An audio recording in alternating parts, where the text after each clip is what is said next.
Hello everyone, welcome to my YouTube channel. So here I am gonna explain what is the difference between hedgers, speculators and arbitrators. So we will discuss it with an example.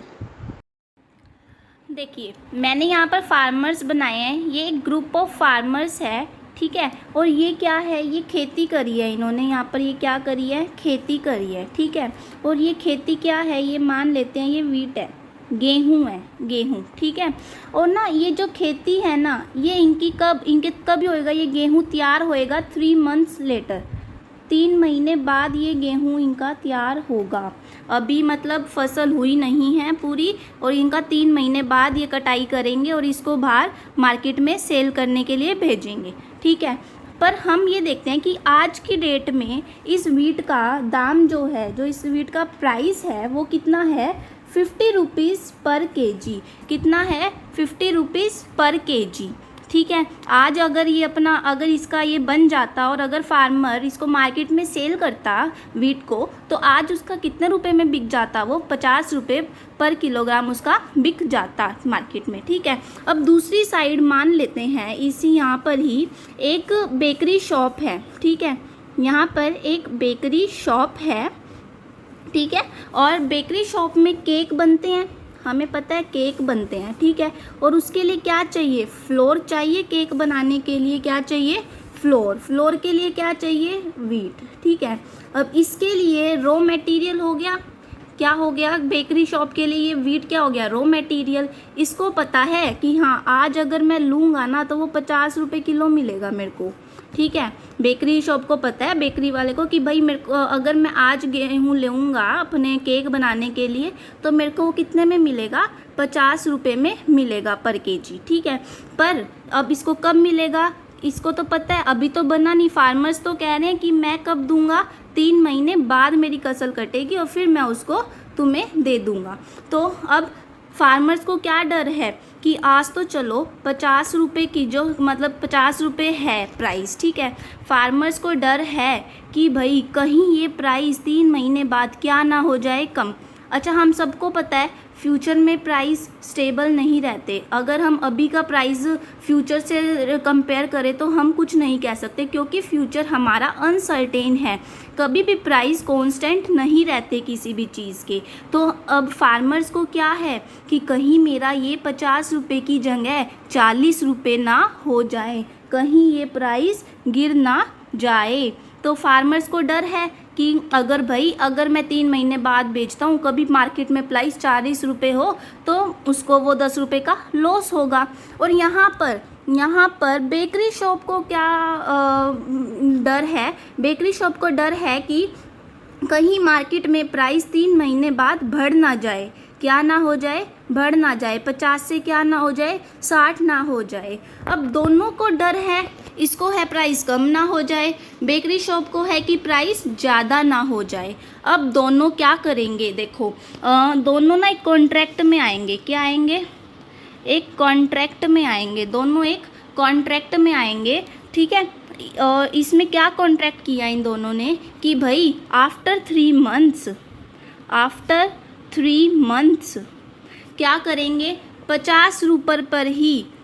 Farmers कहते हैं ठीक है, 3 महीने बाद जब मैं अपना cell करूँगा मार्केट में, भाई बेकरी वाले को बोलता है तू मेरे से 50 रुपये में ही क्या ले लियो, गेहूँ ले लियो, चाहे मार्केट में प्राइस 60 हो, 70 हो, 80 हो, कुछ भी हो, पर मेरे से क्या ले लियो तू, 50 रुपये में ही अपना वीट ले लियो। ये इसने पहले से ही फ्यूचर प्राइस मतलब फ्यूचर डेट के लिए इसने पहले से ही इन्होंने कॉन्ट्रैक्ट कर लिया कि हम कितने में सेल परचेज करेंगे, 50 रुपये में। तो देखो फार्मर तो क्या है, फार्मर किस कॉन्ट्रैक्ट में आया, फार्मर आया कॉन्ट्रैक्ट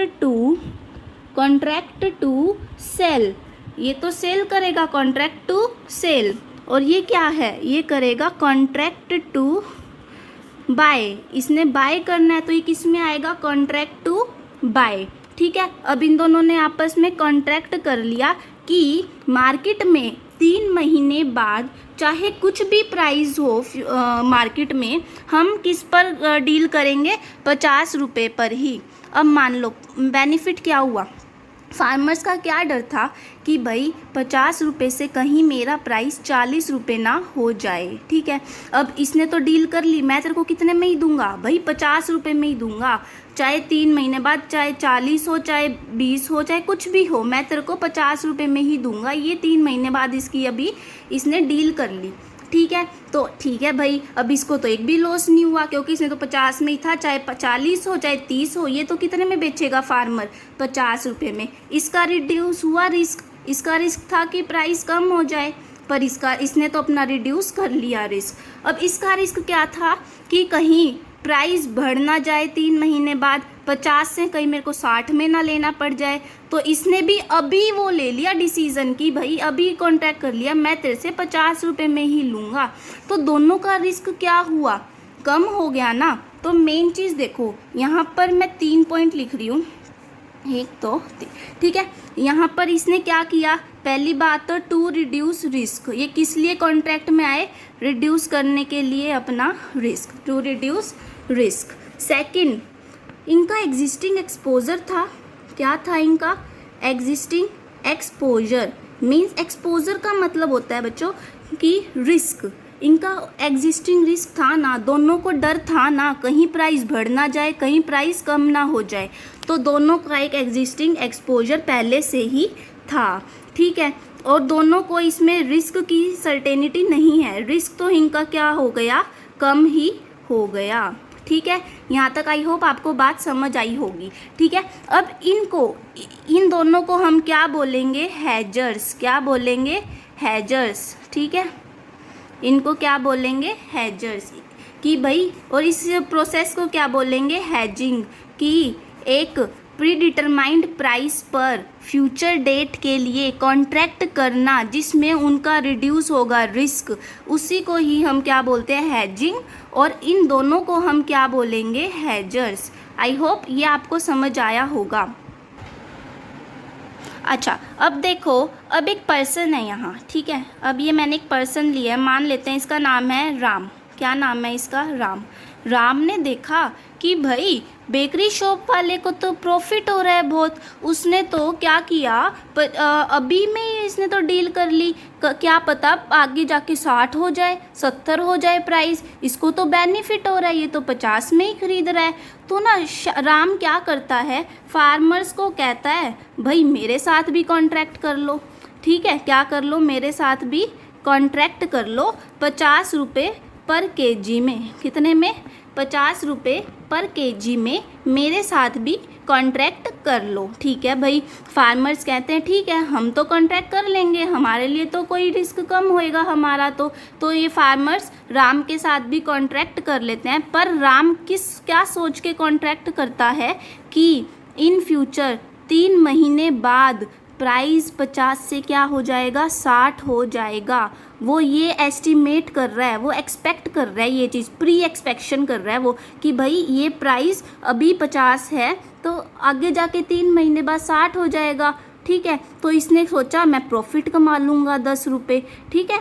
तो इनको अब इसमें देखो, इसका कोई एग्जिस्टिंग, इसका कोई राम का को और फार्मर का कोई इसमें एग्जिस्टिंग एक्सपोजर था नहीं, नो एग्जिस्टिंग एक्सपोजर, इसमें कोई भी इनका राम का कोई भी एग्जिस्टिंग एक्सपोजर नहीं था। इसका कोई रिस्क है, पहले से ही कोई रिस्क था, इसने तो बस देखा बेकरी शॉप वाला प्रॉफिट ले रहा है तो मैं भी प्रॉफिट ले लेता हूँ, तो ठीक है। इसने तो एक्सपेक्ट किया है बस कि भाई आज 50 है तो कल 60 होएगा, ये तो प्री एजम्पशंस ले रहा है अपनी। तो इसका कोई रिस्क था भी इस टाइम पर नहीं, कोई भी नहीं था, ठीक है, कोई इसका एक्सपोजर नहीं था अभी तक, ठीक है। अब ये कॉन्ट्रैक्ट में आ गया, ठीक है। और अब देखो ये क्या है, बाय चांस 50 से 3 महीने बाद 60 रुपये हो जाए, 60 रुपये पर केजी आपका प्राइस हो जाए बाय चांस, तो राम को तो क्या हुआ, 10 रुपये का प्रॉफिट हो गया ना। तो ये किस लिए आता है बच्चों, ये इस कॉन्ट्रैक्ट में इसलिए आता है ताकि ये क्या कर सके, टू अर्न प्रॉफिट, क्या कर सके, टू अर्न प्रॉफिट, प्रॉफिट कमा सके। किस बेसिस पर, ऑन द बेसिस ऑफ, किस बेसिस पर, on the basis of pre expectations, पहले की अपनी एक्सपेक्टेशंस पर, प्री एक्सपेक्टेशंस पे अपना मतलब पहले से ही सोच लिया, इसने एक्सपेक्ट कर लिया 50 से 60 होएगा तो मेरा 10 रुपये का प्रॉफिट हो जाएगा भाई, तो ये कितने ही केजी ले ले, इसका तो पर केजी 10 का प्रॉफिट हो जाएगा। इनको क्या बोलते हैं हम? स्पेक्यूलेटर्स। इनको क्या बोलते हैं हम? स्पेक्यूलेटर्स। अच्छा, इसमें रिस्क तो इसका बहुत हुआ। कैसे हुआ? मान लो 50 रुपये से प्राइस इन फ्यूचर 40 रुपये हो गया और इसको कितने में ही मिलेगा वो? इसने तो कॉन्ट्रैक्ट 50 में ही करा है पर वो 40 हो गया, इसको तो 10 रुपये का लॉस हो गया ना। इसको क्या हो गया? ये 10 रुपये का लॉस हो गया। तो इसमें लॉस के चांसेस बहुत होते हैं, लॉस चांसेस बहुत होते हैं इसमें, ठीक है। इसको हम क्या बोलते हैं? Speculator, speculation. समझ आया? ठीक है।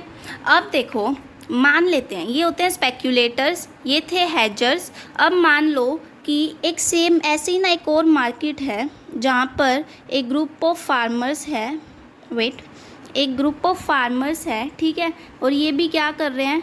ये भी वीट फसल उगा रहे हैं, ठीक है। इनका भी 3 महीने बाद जो है वो मार्केट में, पर इनका जो प्राइस होगा ना ये है 60 रुपये पर केजी, ठीक है। इनका 60 रुपये किलो बिकेगा मार्केट में 3 महीने बाद। ऊपर वाली मार्केट में देखो 50 केजी था, इसमें 60 पर केजी है, ठीक है। तो भाई अब एक आता है इंटेलिजेंट पर्सन, ठीक है, उसको हम बोलते हैं, अब एक आता है इंटेलिजेंट पर्सन, इसको बोल देते हैं हम श्याम। क्या है ये? शाम। शाम को लगता है, शाम को ना दोनों के प्राइस पता है कि भाई प्राइस जो ये मार्केट है ए, इसमें तो 50 केजी मिलता है और ये जो बी मार्केट है इसमें कितना रुपए मिल रहा है? 60 रुपीज़। अरे वाह, इसको तो लग रहा है कि ना ठीक है। अब इसके माइंड में चलती है कुछ बातें। यहाँ पर भी अब ऐसे ही एक बेकरी शॉप है, ठीक है, यहाँ इस मार्केट में भी एक बेकरी शॉप है, ओके, ठीक है। अब इस बेकरी शॉप और इसका ना कॉन्ट्रैक्ट हुआ है। यहाँ पर भी सेम जैसे ऊपर करा था ना मैंने, यहाँ पर भी इन दोनों ने ना आपस में, ये दूसरी मार्केट है, अब ये तो है नहीं एक ही बेकरी शॉप होएगी। अब भाई अब चलो मान लो दूसरे स्टेट में ले लो या दूसरी जगह ले लो, ऐसे कितनी सारी चीज़ें होती हैं, कितनी मार्केट्स होती हैं हमारे एक ही प्लेस पे, ठीक है। तो देखो यहाँ बेकरी शॉप है और इसका फार्मर्स का, ये है फार्मर्स, यहाँ पर भी इनका आपस में कॉन्ट्रैक्ट हो रखा है क्या? पर इनका कॉन्ट्रैक्ट है 60 रुपीज़ पर केजी का, ठीक है। अब भाई शाम को लग रहा है अरे वाह, मैं क्या कर सकता हूँ? शाम सोच रहा है अगर मैं यहाँ से 50 रुपये में लेके और इस बेकरी वाले से कॉन्ट्रैक्ट कर लूँ कि भाई मैं तेरे को 60 रुपये में ही दूंगा, तू अगर फार्मर्स से ले रहा है तो मेरे से ले ले। अब इसको तो रॉ मटेरियल, बेकरी को तो रॉ मटेरियल की बहुत ज़रूरत पड़ेगी। कहीं ये शाम जाके बोलता है कि बेकरी शॉप वाले को कि क्या पता तेरे को कमी पड़ जाए इन फ्यूचर, मैं भी मेरे को भी सप्लायर बना ले अपना, क्या पता मैं तेरे को कमी पड़ जाए, मैं भी तेरे को दे दूंगा उसी रेट में। 60 तू वहाँ से ले रहा है, 60 में ही मैं तेरे को भी दे दूंगा। बेकरी शॉप वाले को क्या है? बेकरी शॉप वाले को तो सप्लायर चाहिए वो इसके साथ। अब देखो ये जो यहाँ से है ये कॉन्ट्रैक्ट करता है इसके साथ, ठीक है। यहाँ से देखो जो शाम है वो फार्मर्स, यहाँ पर पहली मार्केट है उस फार्मर से ये करता है deal.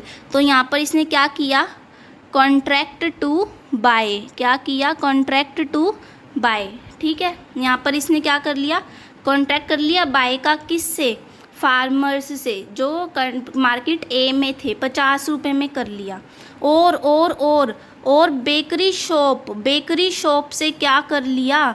Contract to sell, contract to sell. देखो ये ना जो शाम है, ये शाम 2 कॉन्ट्रैक्ट में आ रहा है। किस में आ रहा है? 2 कॉन्ट्रैक्ट में आ रहा है। एक तो कॉन्ट्रैक्ट टू बाय और एक कॉन्ट्रैक्ट टू सेल, ठीक है।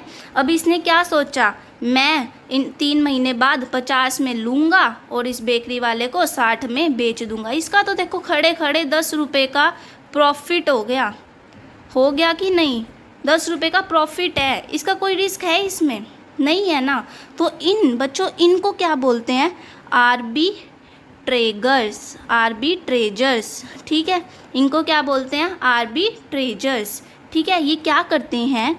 एक मार्केट से एक मार्केट से क्या करते हैं, लोअर प्राइस में माल ले लेते हैं, लोअर प्राइस में सामान को खरीद लेते हैं और कहाँ सेल कर देते हैं, और सेल कर देते हैं हाई प्राइस पर दूसरी मार्केट में, सेकंड मार्केट में। समझ आया कि क्या करते हैं, मान इसने क्या किया, पहली मार्केट से लोअर प्राइस पे ले लिया 50 रुपये पे, दूसरी मार्केट में क्या किया 60 रुपये पे उसको सेल कर दिया, इसका तो 10 रुपये का प्रॉफिट हो गया। ठीक है, ये होते हैं आर्बिट्रेजर्स, इनको ही बोलते हैं हम आर्बिट्रेजर्स।